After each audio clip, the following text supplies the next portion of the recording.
All right, it is my pleasure to introduce Katrina Roberts. Katrina has a bachelor's degree and one half of a master's in computer science. She has over 5 years of experience in web design, marketing, and IT.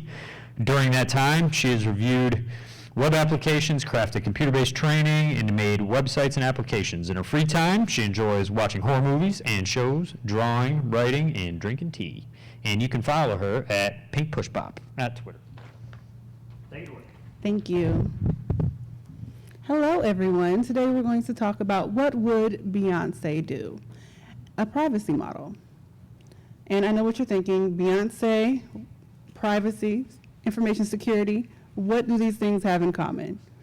Right? Like nobody thinks of, security and thinks of Beyonce. And I think that we should think of them in the same sentence a little bit more, right? So when most people think of Beyonce, they think of stands. Here's an image of from chewing gum where, you think she's going to kiss Jesus, but really she's kissing the Beyonce poster.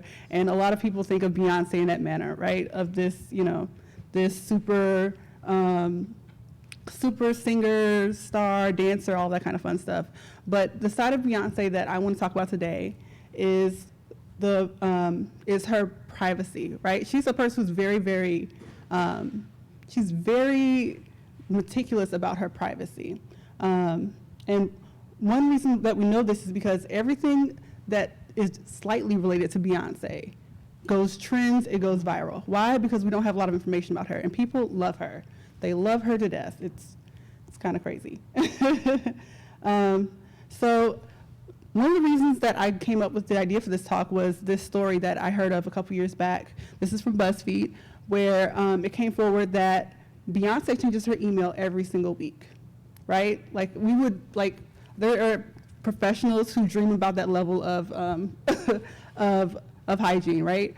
But she does this to maintain her privacy because if it leaks, fans get it, it goes viral, all that kind of fun stuff. So this is one of the reasons that I came up with the idea for this talk is because Beyonce does have systems set in place to help her keep her information secure and keep it to herself.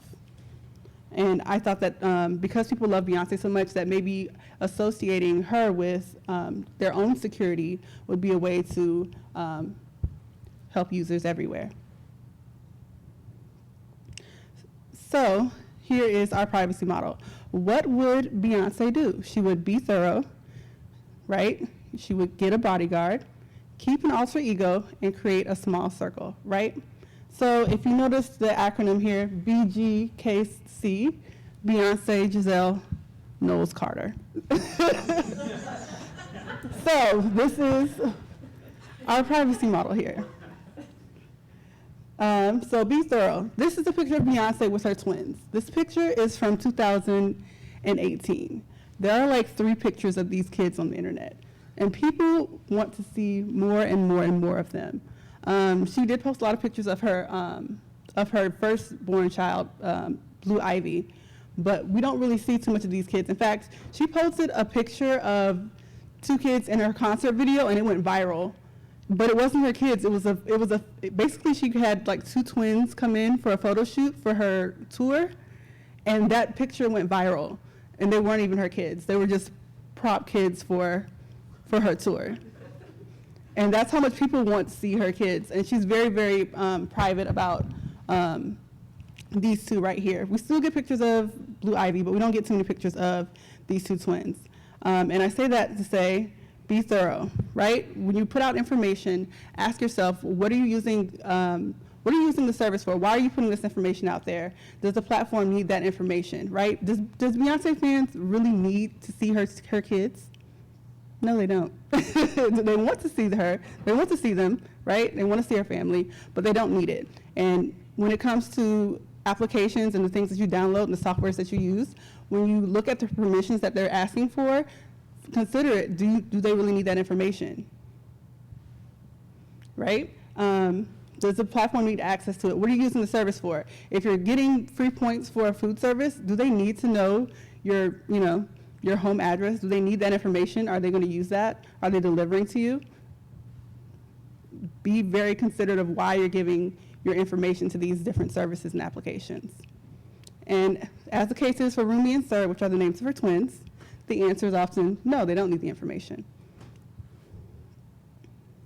Get a bodyguard. So this young man right here is Julius. Julius is Beyonce's bodyguard.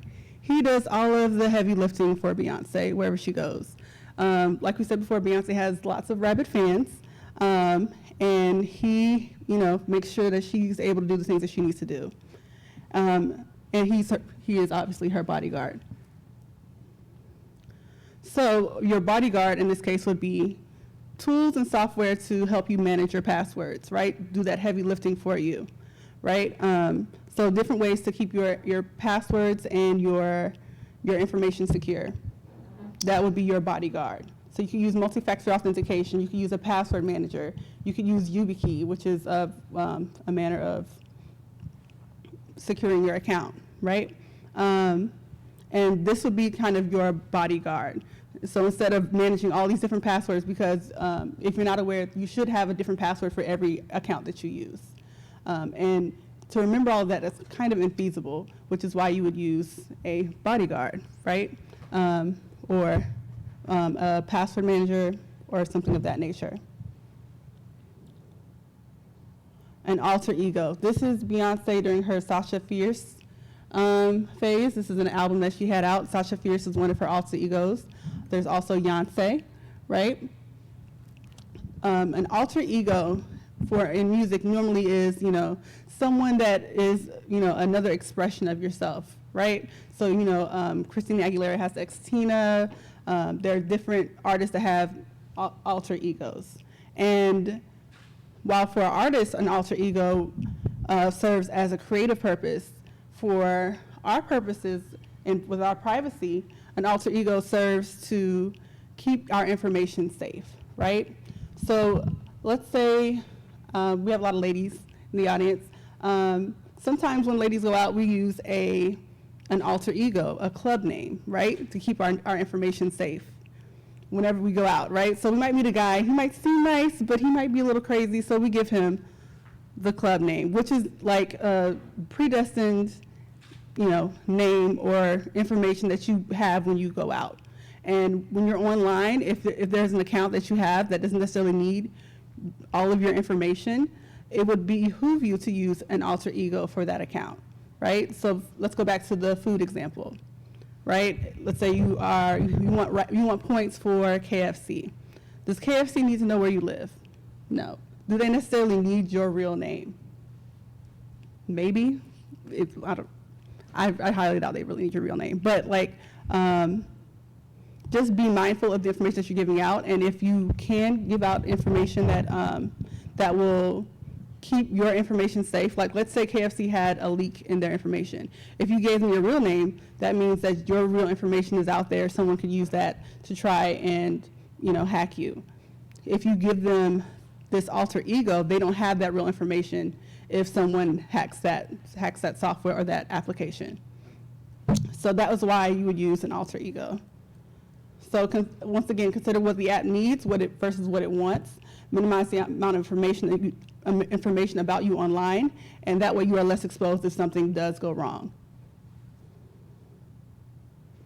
Keep a small circle. So here is an article about Destiny's Child, which is from 2001.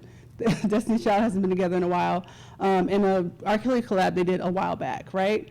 And this is on TMZ. Basically, I'm just showing that anything even remotely related to her trends, right? So Beyonce is known for keeping a very small circle.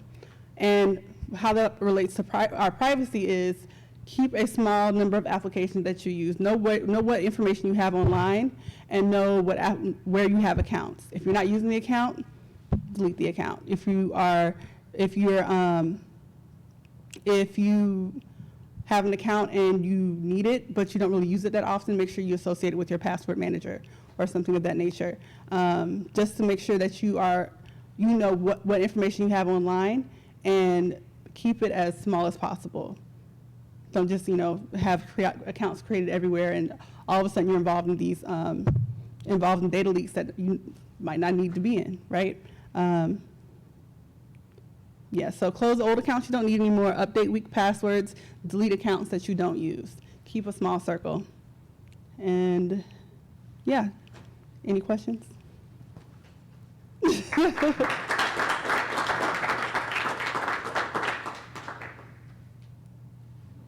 Yes.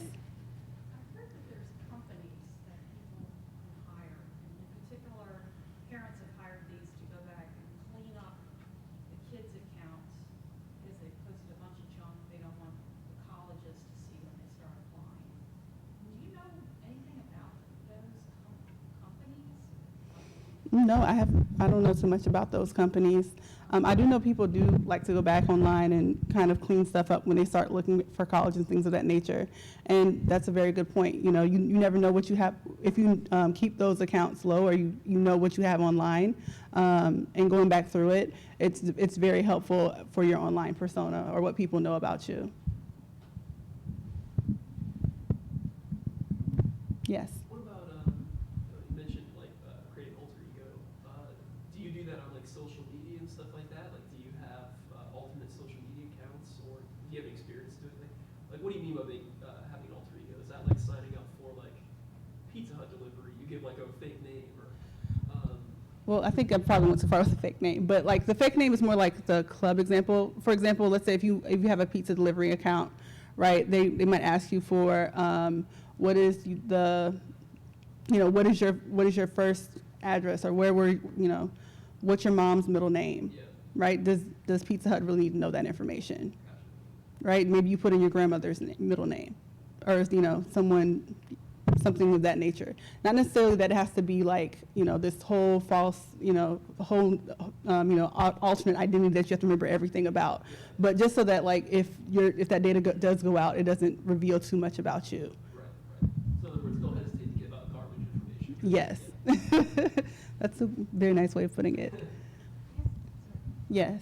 Along those lines, I know a lot of some of like the process automation and the sort of customization of customer experience. People or businesses are asking you for more of that information, Mm-hmm. and their selling point is to enhance your customer experience. But then again, the big question is, well, what are you doing with my data? And, Yes. And is this your recommendation that, how tailored do you need your customer experience to be? Is just be mindful of that in terms of not knowing what they're doing with your data? Yes. Whenever there's like money involved or there's a service involved, there's a trade-off, right? There's always convenience versus, what are you giving? Like, there's no such thing as a free lunch. That's an economic saying, right? If you're getting convenience, you're giving something up in return. There's something that you're giving up, and you have to weigh it and see if it's worth that value to you. Another thing too is understanding if you're using a free service, you're the product. Yeah. That's very true.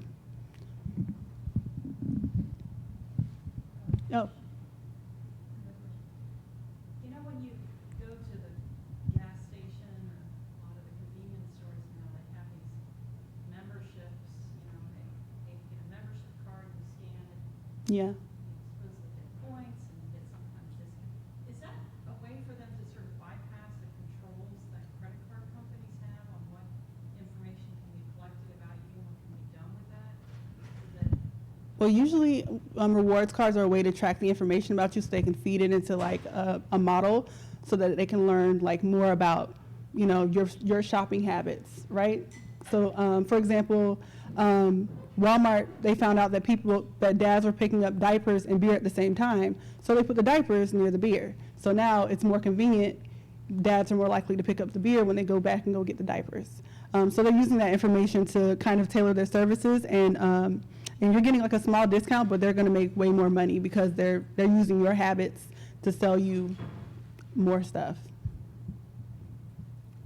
You had a question? Do you go out of your way to protect like certain types of information,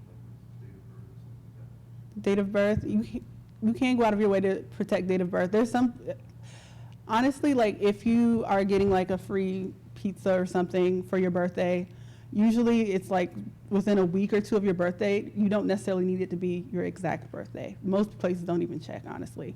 But like if it's for a banking service, of course you're going to need to put in accurate information. That's very important.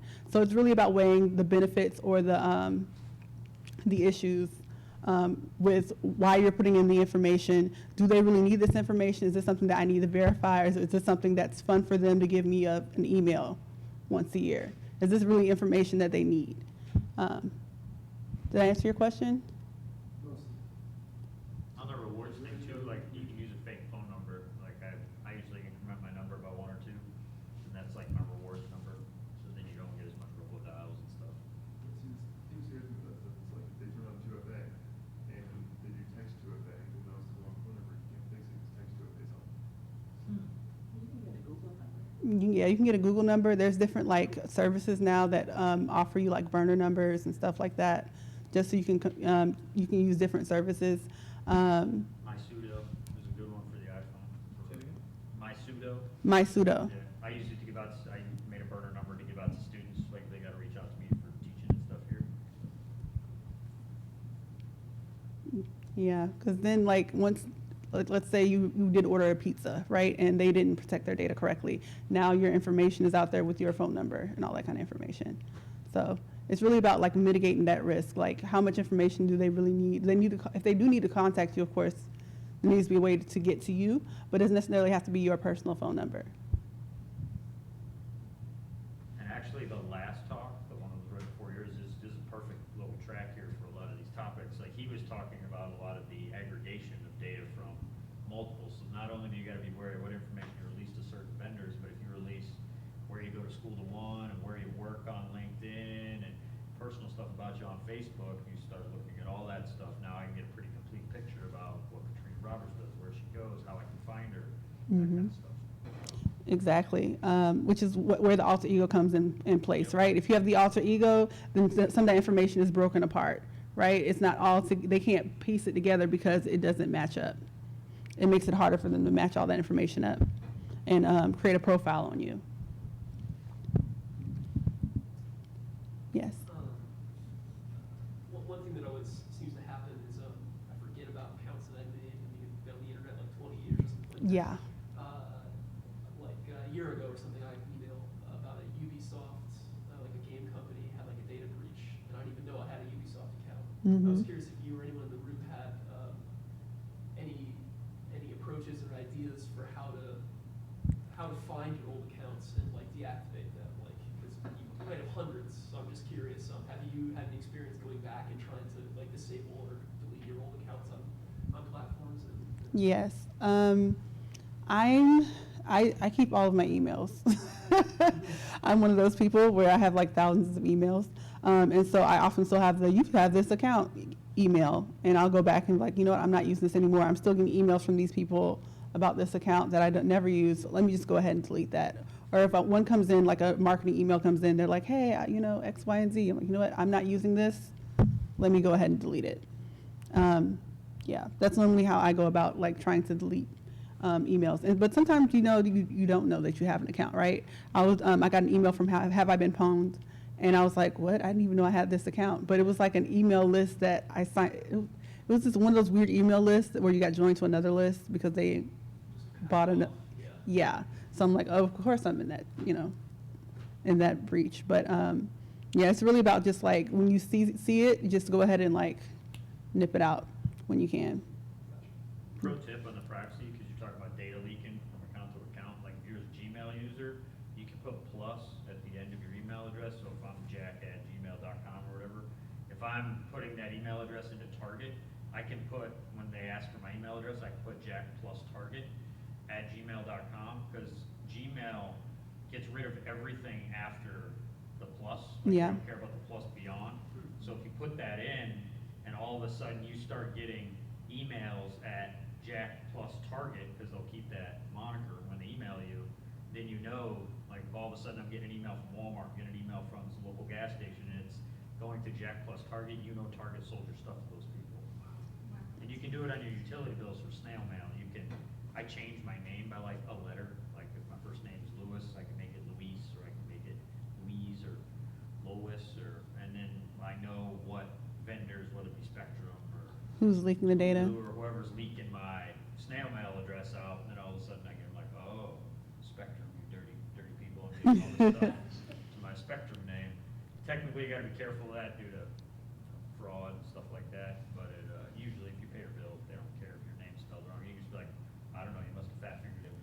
Yeah. You can also do it on like Yahoo, but in Yahoo you have to like go in and specify it first. Like with Gmail, you can just like make it up on the spot, right? Let's say you for one time I had a customer who couldn't get into his account. He couldn't use his email. And I was like, you know what, just add a plus to the end of it, and you can go ahead and just create a new account that way. And that worked out for him. But you don't have to necessarily, like with Yahoo, you have to specify, like, I want it to be this email address before you go in and, you know, create an account somewhere. Like if you can create an account anywhere and be like, you know what, plus, you know, Beyonce. Right? When you log into an account, right? Let's say they're like, oh, you'll get a free slice of pizza if you sign up for this account. You're like, okay. And so you go to sign up, you can say just plus pizza and at gmail.com of your email address. You get what I'm saying? Like you can just, you know, name plus pizza at gmail.com, and then you'll get that free slice of pizza or whatever they're offering. And, you know, it'll go to your email address, but it's not your actual full email. Just Do you use temporary email addresses, like Gorilla Mail or 10-Minute Mail, or I use them all the time. Like you can go to gorillamail.org, you can create like jack@sharklasers.com or something, and then you can go and say you're buying something, you're like, oh man, that's a really cool backpack, but I'm never gonna buy anything from you again. You can go and you can put in this temporary email address, so they'll send an invoice, and then you can forward it from the temporary to your permanent one, so you don't have to, you can kind of keep your circle small. Yeah. You know, to prevent that email address from going everywhere, prevent a lot of the spam from coming in. That's a great idea. Yeah, I use it all the time to teach my students to do it too. I know it seems like complicated to come up with like 20 different email addresses and phone numbers, but it's really about like, you know, reducing those spam calls you get, because everyone's getting, you know, 20 million spam calls. Reducing the weird emails that you're getting with, you know, weird links in it that are spam or phishing or whatever. It's really about like reducing the amount of risk that you have when you go online, because people are asking for so much information from you, and sometimes it is necessary to give a little to get what you need. And you recommend password managers. That's a great place to organize a lot of that stuff. Like when you're putting out alter egos and all of that, keep it all in there. That'll keep it track for you. You can make crazy, funky security questions, because that's how Sarah Palin got hacked back in the day. Was she probably had some security question like, what's stated by the governor? Oh, it's last one. Yeah. Like boom, I'm in Sarah Palin's account. I didn't even know her password. So, you know, that's password managers are. Yes, definitely look for get a password manager. KeyPass is really good. There are a couple of that one's open source. There are a couple of ones that you can pay for a couple dollars a month. LastPass, OnePass. FastPass, yep. both good. LastPass, yeah. What are your opinions on YubiKeys, I love them. I have one. I love it to death. I'm one of those people who like.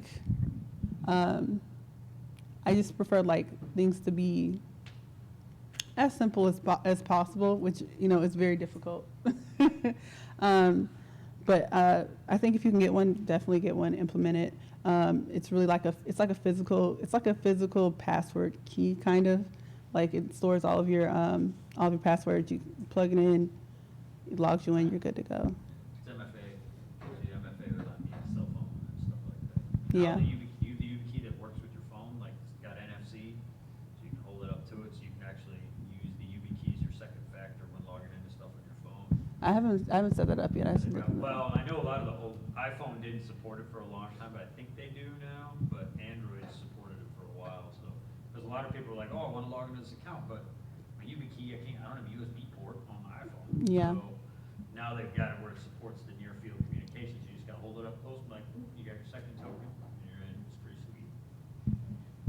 Yes. I'm not familiar with BBT. Is that physical or is that It's a physical key. It's like a physical key, right? So like instead, let's say you need to download something for a friend, right? You're not at your computer, you're at your friend's computer. You can log in using that key instead of trying to remember what that password is or what your password manager login is to get into that account. You can use that physical key. and it also acts as an MFA tool as well? It is MFA, yeah. Okay, anybody else have any other questions? Any concerns? All right, well, thank you guys for coming. I really appreciate it. It's my first talk, and I really appreciate everyone coming out. So thank you.